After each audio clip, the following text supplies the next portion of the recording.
हाँ, अब जैसे कि मैं बता रहा था, जैसे कि अभी समझो हमारे पास ये आईपी एड्रेस है। अब हमें मालूम करना है कि ये जो आईपी एड्रेस है हमारा, ये किस क्लास से बिलोंग कर रहा है। तो हर क्लास की ना एक रेंज होती है। अब जैसे क्लास ए है हमारे पास, इसकी जो रेंज होती है वो 0 से लेके 127 तक होती है। शुरू का जो नंबर होता है वो हमें डिफ़ाइन कर रहा होता है कि यार ये आईपी एड्रेस कौन सी क्लास से बिलोंग कर रहा है। अभी मालूम करते हैं, सबसे पहले रेंज देख लेते हैं सबकी।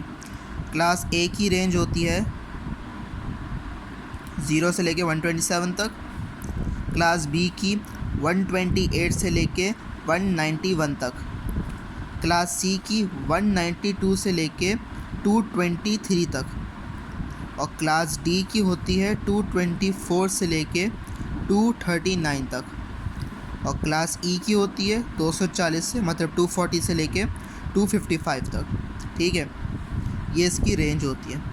अब ये देखो, ये है आपके पास स्टार्टिंग में क्या आ रहा है, 192.168। ये हमारे पास एक आईपी एड्रेस है, इसकी स्टार्टिंग वैल्यू देखो 192 है। तो 192 देखो, 192 ये रहा, ये क्लास सी से हमारा बिलोंग कर रहा है। तो इस तरीके से हमें डिफ़ाइन करना होता है कि ये जो आईपी एड्रेस है कौन सी क्लास से डिफ़ाइन हो रहा है। सही है। अब एक चीज़ देखते हैं। अच्छा, जब हम आइडेंटिफाई कर लेते हैं चलो ये क्लास इस क्लास से बिलोंग कर रहा है, ठीक है, तो अब हमें इसका सबनेट निकालना होता है। सबनेट क्या होता है, ये देखो, सबनेट आपके पास होता है। अगर ऐसे ही समझ लो, अब ये क्लास देखो, क्लास ए का सबनेट क्या होता है, 255.000। क्लास बी का होता है 255.000। क्लास सी का होता है 255.0। ठीक है, ये आपके सबनेट होते हैं। अच्छा, यहाँ पे हमने डी और ई को क्यों नहीं लिया, क्योंकि डी और ई दरअसल क्लास जो होती है वो आपकी रिसर्च बेस या फिर कोई मल्टीटास्किंग के लिए हो, जैसे कोई बड़ी कंपनी, उसके लिए ज़्यादा इस्तेमाल होती है। ग्लोबल कंपनी हो उसके लिए, या रिसर्च बेस पे, तो ये क्लास डी और ई वहाँ इस्तेमाल होती है ज़्यादातर। तो इसकी कोई सबनेट फ़िलहाल हमें कराई नहीं गई है, या होती है इसका मुझे आइडिया नहीं है। अच्छा, अब ये सब नेट जो है ये आकर डिफ़ाइन क्या कर रहा है ये बता देता हूँ। जैसे कि हमने आइडेंटिफाई कर लिया ये कौन सी क्लास से, क्लास सी। तो अब इस क्लास से हम लिखेंगे ये आईपी एड्रेस क्लास सी से बिलोंग कर रहा है, तो उसका सबनेट क्या होगा, सबनेट होगा ये 255.255.255.0। ये वैल्यूज़ आपके पास डिफ़ॉल्ट होती हैं, जिसकी वजह से हमसे चेंजेस नहीं करते हैं। अच्छा, अब देखो ये वैल्यू है क्यों, मैं बता देता हूँ।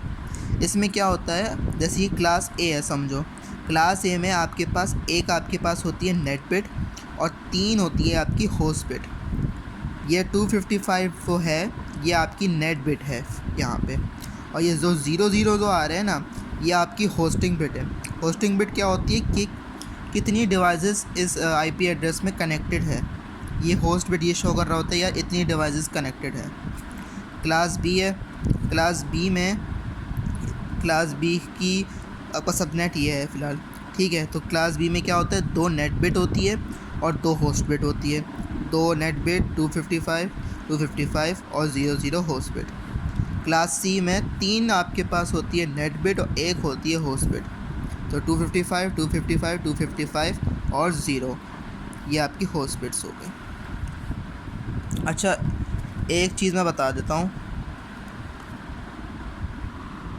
अच्छा, एक चीज़ मैं बता दूँ, आपके पास जो होस्ट बिट होती है ना, जो लिखा हुआ था 00, मैक्सिमम होस्ट बिट होती है वो 255 होती है आपके पास।